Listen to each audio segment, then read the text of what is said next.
The year is 219 BC, Hannibal is 26 years old, and he remembers the oath his father made him take: never be a friend to Rome.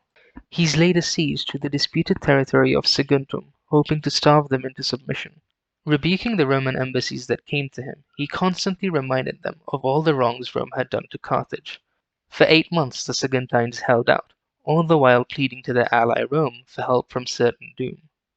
But Rome sent no troops, as they were busy in a war in Illyria. At long last Saguntum fell, and Hannibal emerged victorious, pillaging the city and selling the survivors to slavery. We have just entered into one of the bloodiest and most remarkable series of battles in history between Hannibal and Rome, the Second Punic War. Following the fall of Saguntum, Rome offered Carthage a choice: surrender Hannibal or face war.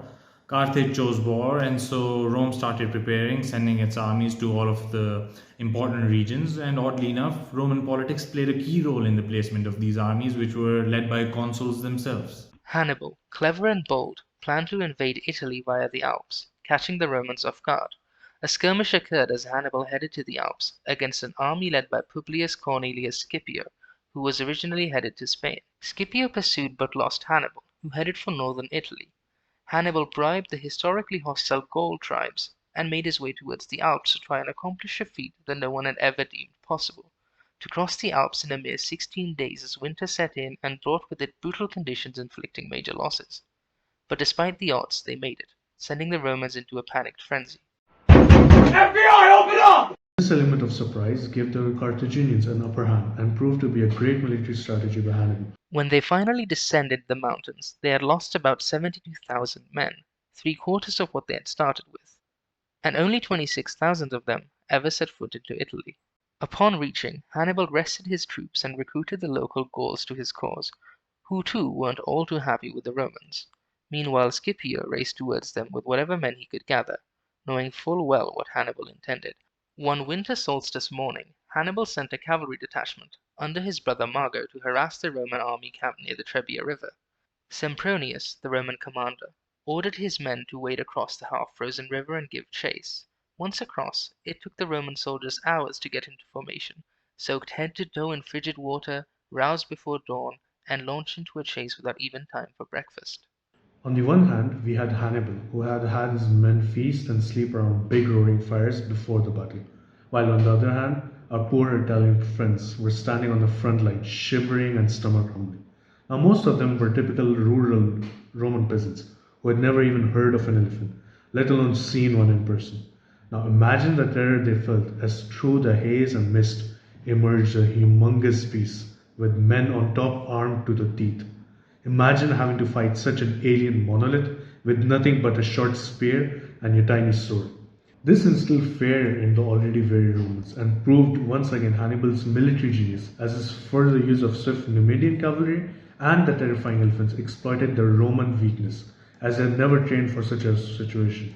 However, despite all these advantages, the Roman infantry fared pretty well at first, more than holding their own against the hodgepodge of Numidians, Celts, and Spaniards that faced them, thanks to their military training. Nevertheless, the exhausted Roman cavalry was quickly driven off the field. The Numidian cavalry then wheeled around and attacked the Roman flanks. After some fruitless attempts, the Romans ended up retreating, leaving more than 25,000 dead. It is the winter of 216 BC, and luckily for Rome, ancient war simply did not happen in the winter with the conditions being too rough. Hannibal settled his troops in winter quarters and prepared for the upcoming campaigns. In Rome, consular elections took place, electing Gaius Flaminius and Gnaeus Servilius Geminus. And this is where the dangers of Roman politics come to light. Flaminius, a populist, feared that the patrician Senate would hinder his consulship, so he rushed to join the newly raised legions without completing the necessary religious ceremonies that would actually confirm his consulship in the first place. Flaminius led four legions to prevent Hannibal from ravaging Italy. However, Hannibal, known for his cunning tactics, swiftly outmaneuvered the Romans by leading his troops through an impassable swamp, inflicting severe hardships on his men. Hannibal emerged in Etruria, far behind Roman lines, although his true aim was to win over the rest of Italy, not necessarily to conquer Rome itself. However, unaware of this, Flaminius hastily marched back to defend Rome, falling into Hannibal's trap. At Lake Trasimene, Hannibal set up an ambush with his cavalry and infantry hidden in the surrounding hills. When Flaminius charged in pursuit, The Carthaginians closed the escape route and attacked from all sides, leading to a devastating Roman defeat. Once again, Hannibal's expert use of terrain and ambush tactics proved his military shrewdness. Of the 40,000-strong Roman army, only 10,000 survived. With two crippling defeats, Rome turned to an ancient solution in times of crisis: dictatorship. In ancient Rome, the concept of dictatorship differed from its modern connotation. A dictator was a constitutional office democratically sanctioned by the Senate and came into play during dire times of political gridlock and factionalism in Roman democracy. The dictator wielded absolute power during a crisis with no checks from the Senate or the people. Surprisingly, they always voluntarily relinquished their power after 6 months. In the business, we call this foreshadowing. The sudden row of defeats at the hands of Hannibal put the Roman Senate into disarray. They scrambled to elect Quintus Fabius Maximus as dictator, a choice that proved pivotal. While others aimed to engage Hannibal in direct combat, Fabius introduced a different strategy, known today as Fabian tactics. Rather than confronting Hannibal, Fabius shadows his movements, maintaining favorable ground, limiting Hannibal's maneuverability, and engaging in hit-and-run tactics against enemy foragers or scouts. This strategy of avoiding direct confrontation with a stronger adversary has been employed through history by leaders like George Washington and Barclay de Tolly, allowing them to secure victory in situations of apparent defeat. This strategy, although unsatisfying to the Roman population, who were witnessing Hannibal's ravaging of the countryside, likely saved Rome from possible disaster. Nevertheless, the Roman public grew frustrated with Fabius's approach, leading some to call for Marcus Minucius Rufus, his master of the horse, to take a more aggressive stance against Hannibal. Hannibal, who was aware of the damage inflicted by Fabius's delaying tactics, used psychological warfare to create rumors of a secret deal between them. Despite this, Fabius persevered, waiting for the right moment to engage. The turning point came when Hannibal moved into Asia Falernus, a valley with limited entrances and exits. Fabius seized the opportunity to bottle Hannibal up, blocking the three available passes. However, Hannibal devised a clever ruse. By tying torches to the horns of oxen and driving them towards the Roman sentries during the night, he tricked the Romans into leaving the position. Hannibal's army then slipped away under the cover of darkness, narrowly escaping a potential disaster. In response to the public discontent over Fabius' strategy, Marcus Minucius Rufus was appointed co-dictator with Fabius.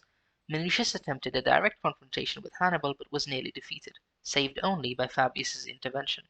But the situation drastically changed when Consul Varro, elected with a promise to abandon Fabius's cautious approach, gathered an enormous army of 80,000 to confront Hannibal at Cannae. A dispute arose between Varro and his co-consul Paulus over battle strategy. Varro, favoring a head-on battle, deployed his forces on the open field. Hannibal, using a masterful tactic, arranged his troops in an inverted crescent, presenting his infantry in the center to lure the Romans into a trap. As Varro's forces attacked the Carthaginian center, the better Carthaginian infantry on the flanks held their ground, then turned to encircle the overextended Roman center. Simultaneously, Carthaginian cavalry swept in from the rear.